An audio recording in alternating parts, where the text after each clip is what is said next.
Lily's happy place. The truck rumbled to a stop, spitting gravel across the overgrown driveway. Lily flung open the door before the engine even died, the scent of pine needles and damp earth rushing to greet her. "Grandpa Joe," she yelled, already halfway to the porch. He emerged from the cabin, a smile crinkling the corners of his eyes. His flannel shirt, perpetually smelling of wood smoke and coffee, billowed slightly in the breeze. "Lilybug, you're just the sight for sore eyes." He enveloped her in a hug that smelled wonderfully of him, a comforting mix of Old Spice and something indefinably. "Grandpa." The cabin was Lily's happy place. It wasn't fancy, just one large room with a stone fireplace, a small kitchen tucked into one corner, and a sleeping loft accessible by a rickety ladder. But every object inside held a story, a memory whispered from Grandpa Joe's past. The mounted deer head with the slightly lopsided antlers, the chipped ceramic mugs, even the braided rug worn thin in spots, each was a piece of their history. "Ready for some fishing?" Grandpa Joe asked, already heading towards the shed. The lake shimmered under the afternoon sun, reflecting the dense forest that surrounded it. They settled into the small rowboat, the rhythmic creak of the oars the only sound besides the gentle lapping of water against the hull. Lily baited her hook with a practiced hand, remembering Grandpa Joe's patient instructions from years past. As they waited for a bite, he told stories. Tales of his own grandfather, who built the cabin with his bare hands, of legendary fish that swam the lake's depths, and of mischievous bears who raided the berry bushes. The sun began to dip below the tree-line, painting the sky in fiery hues of orange and purple. Lily reeled in her line, empty. "Didn't catch anything, Grandpa?" He chuckled, a low rumble in his chest. "Sometimes, Lilybug, it's not about the catching. It's about the being." He gestured around at the tranquil scene. "This place, it's more than just wood and stone. It's family. It's always been family." His eyes twinkled in the fading light. "And family protects what's theirs." The new neighbor. The rumble of a large truck grinding up the long, gravel driveway next door startled Grandpa Joe from his afternoon nap. He peered through the dusty window, his brow furrowed like a plowed field. A moving van, emblazoned with superior relocations, lumbered to a halt in front of the long-abandoned Victorian. He hadn't seen that house occupied in, well, longer than he cared to remember. A woman emerged from the cab, all sharp angles and tightly wound gray hair. She wore a crisp pantsuit the color of dried cement and surveyed the property with a pinched expression. Grandpa Joe ambled out onto his porch, offering a neighborly wave. "Afternoon," he called out, his voice raspy with age. The woman turned, her gaze sweeping over his cabin with open disapproval. "So you're the caretaker?" she inquired, her tone implying something far less respectable. "Joseph Thompson, ma'am, but folks call me Grandpa Joe. And I live here, been here nigh on 70 years. He shuffled down the porch steps, extending a hand. She hesitated, then offered a brief, cool touch. "Agnes Crabtree, I'm your new neighbor. Though I must say," she added, her eyes lingering on the peeling paint of his cabin, "this property could certainly use some attention." Grandpa Joe's smile faltered, but he recovered quickly. "Well, now it's got character. Like a good book, you can't judge it by its cover." Mrs. Crabtree sniffed. "I prefer my books with dust jackets intact. And my properties with, at the very least, matching shutters." She turned her attention to the moving crew, barking orders with the precision of a drill sergeant. Grandpa Joe watched her, a knot forming in his stomach. This was not going to be easy. A troublesome notice. The mailman usually just tossed the envelopes into the box by the road, but today he walked right up to the porch, clipboard in hand. "Joseph Thompson?" he asked, his voice raspy. "Got a certified letter here. Need a signature." Grandpa Joe squinted at the form, then signed with a shaky hand. He thanked the mailman, who tipped his cap and ambled back to his truck. Joe turned the envelope over in his hands. It was thick, official-looking, with the HOA logo embossed in the corner. A knot tightened in his stomach. "Trouble, Grandpa?" Lily asked, looking up from her book on the porch swing. He sighed. "Might be Lilybug. Might just be." He ripped open the envelope and unfolded the crisp pages within. "Listen to this," he said, his voice losing some of its usual warmth. He began to read aloud, his brow furrowing with each sentence. It was a formal notice from the Homeowners Association outlining a list of alleged violations concerning the state of the cabin, unkempt grounds, peeling paint, structural concerns, and then the kicker. The Thompson residence is deemed a blight on the community and must be demolished within 30 days. It was signed, in bold, loopy script, Agnes Crabtree, HOA President. Lily gasped. Demolished? They can't do that. She jumped up, her eyes flashing. That's ridiculous. This cabin has been here for generations. She marched over to the porch railing, staring towards Mrs. Crabtree's pristine lawn 2 houses over. A robin landed on the bird feeder, oblivious to the storm brewing in Lily's heart. The scent of honeysuckle, usually a comfort, now felt suffocating.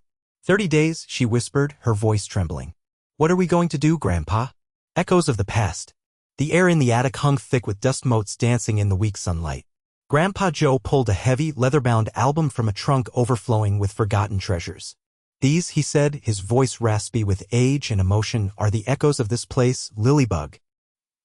He carefully turned the brittle pages, revealing black and white photographs of a younger, more vibrant version of himself, alongside Lily's grandmother, beaming with youthful exuberance.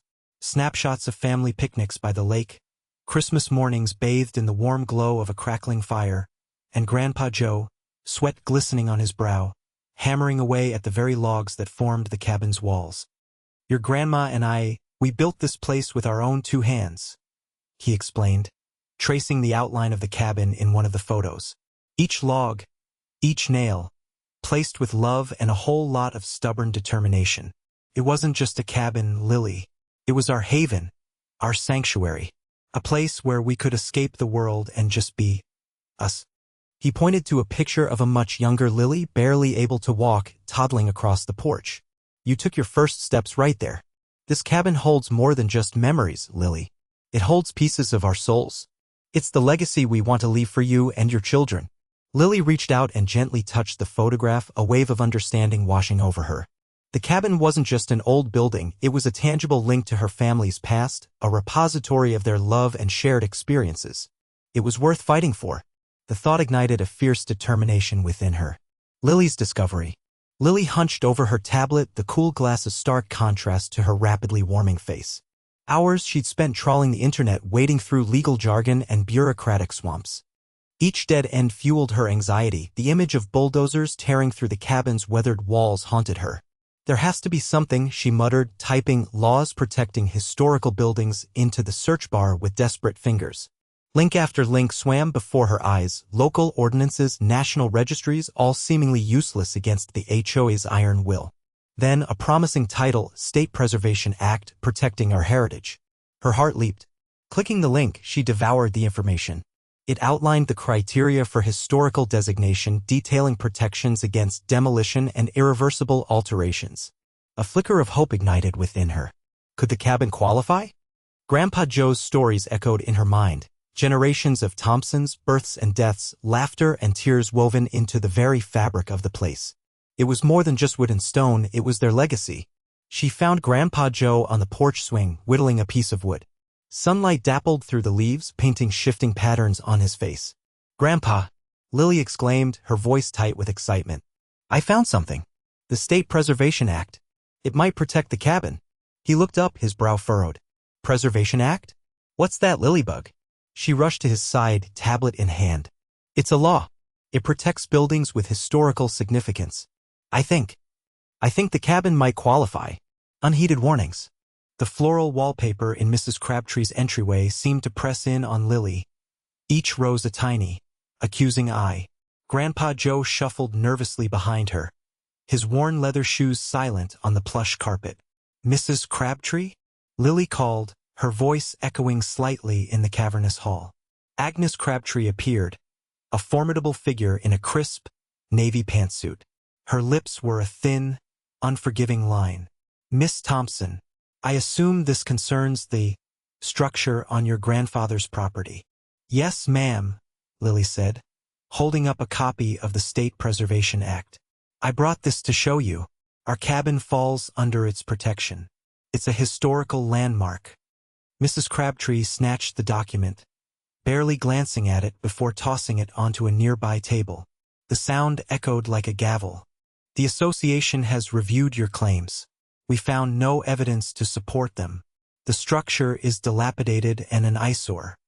But the act, Mrs. Crabtree interrupted, her voice laced with steel, is open to interpretation, and the association interprets it as not applying to ramshackle buildings that lower property values. She straightened her shoulders, her gaze unwavering. The demolition will proceed as scheduled. I suggest you focus your energies on clearing out your grandfather's belongings. It would be unpleasant if they were damaged. Lily's jaw clenched. You haven't even considered the history, the stories locked inside those walls. Sentimentality is a luxury we cannot afford in this community, Mrs. Crabtree said, her tone dismissive. Now, if you'll excuse me, I have a meeting. She turned her back, the navy suit a final, impenetrable barrier. Lily stared after her, the scent of potpourri suddenly suffocating. Grandpa Joe placed a hand on her shoulder, his touch surprisingly firm. Come on, Lilybug, he said. The demolition begins. The familiar gravel road crunched under the tires, but the sound was soon drowned out by a guttural roar that vibrated in Lily's chest. As they rounded the bend, the cabin, their cabin, wasn't there. Or rather, it was there, but being devoured. A metal claw ripped through the porch swing, sending splinters flying. The air reeked of sawdust and pulverized memories. Grandpa Joe gasped, his hand gripping the dashboard so hard his knuckles turned white. No, this can't be.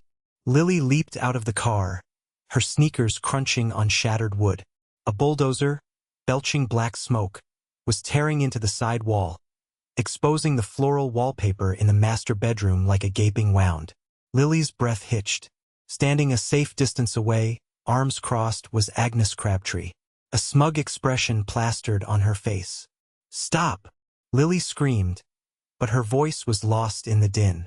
She ran towards the demolition, dodging falling debris. Stop this! You can't do this! Mrs. Crabtree raised an eyebrow, her lips curling into a tighter, more satisfied smirk. The HOA has deemed this structure unsafe. Demolition was authorized. Tears streamed down Lily's face, blurring the horrific scene. She watched as the roof collapsed, the weight of generations of stories and laughter brought crashing down in a cloud of dust. Grandpa Joe stood frozen by the car, his face ashen. Lily knew then she couldn't let them get away with this. This wasn't just about a cabin, it was about family, about history, about right and wrong. She would fight. Race to town hall. Lily snatched the printed State Preservation Act from the table, the pages crinkling in her white-knuckled grip. Dust motes danced in the afternoon sun, slanting through the cabin window, mocking the urgency clawing at her insides. Grandpa, we have to go. Now. Joe looked up from his whittling, his brow furrowed. Go where, Lilybug? Can't this wait? I'm almost finished with this little fella. He held up a half-carved wooden bird. No, it can't wait. They're going to tear down the cabin. I have proof it's protected, but we have to get to town hall before they start. She pulled him to his feet, ignoring his protests. Come on, Grandpa. Please. This is important. His eyes, usually twinkling with amusement, clouded with concern. He grabbed his worn driving cap from the coat rack. All right. Let's go. But drive carefully, Lily. This old heart can't take much excitement. The truck rattled down the dirt road, a plume of dust billowing behind them. Lily gripped the steering wheel, her knuckles white. Every bump felt like a hammer blow against the precious time they were losing. At town hall, she burst through the doors, the Preservation Act clutched in her hand. The cool, sterile air inside was a stark contrast to the humid air outside. She ran to the nearest clerk, a woman with tired eyes and a name tag that read Brenda. Please, Lily gasped, you have to help me. They're demolishing my grandfather's cabin, but it's protected by the State Preservation Act. I have proof. Brenda sighed, her gaze drifting towards the growing line behind Lily.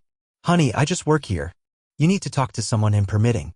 She pointed towards a dimly lit hallway. Good luck. End. Justice prevails. The grinding roar of the bulldozer choked to a halt. 2 police cruisers, lights flashing, blocked its path. Lily, heart hammering, pushed through the gathering crowd. Mrs. Crabtree stood on the porch, arms crossed, face a mask of fury that briefly flickered with something akin to fear. What is the meaning of this? Mrs. Crabtree demanded, her voice tight. Officer Miller, a woman with kind eyes but a firm demeanor, stepped forward.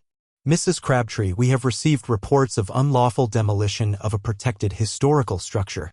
She gestured toward the cabin, its side now gaping open like a wounded animal. This property is registered under the State Preservation Act. Lily watched as the officer presented Mrs. Crabtree with official documents. The woman's face paled as she scanned the pages. I wasn't aware, she stammered, but the lie hung thin in the air. Warnings were sent, ma'am, Officer Miller stated flatly. They were ignored. Grandpa Joe, who had been silent until now, shuffled forward. He placed a hand on Lily's shoulder, his touch surprisingly strong. "It'll be all right, Lilybug," he murmured, though his eyes held a flicker of something deeper than reassurance.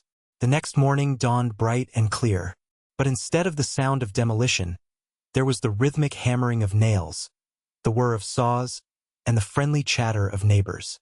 The community, galvanized by Mrs. Crabtree's actions, had rallied. They brought lumber, tools, and food, transforming the wrecked cabin into something stronger and more beautiful than it had ever been. New windows sparkled in the sun, and a fresh coat of paint gleamed. As Lily hammered in the last nail on a birdhouse crafted by a local carpenter, she caught Grandpa Joe watching her, a rare smile gracing his lips. Maybe, just maybe, justice didn't always wear a stern face. Sometimes it came in the form of a community united by love and the smell of sawdust.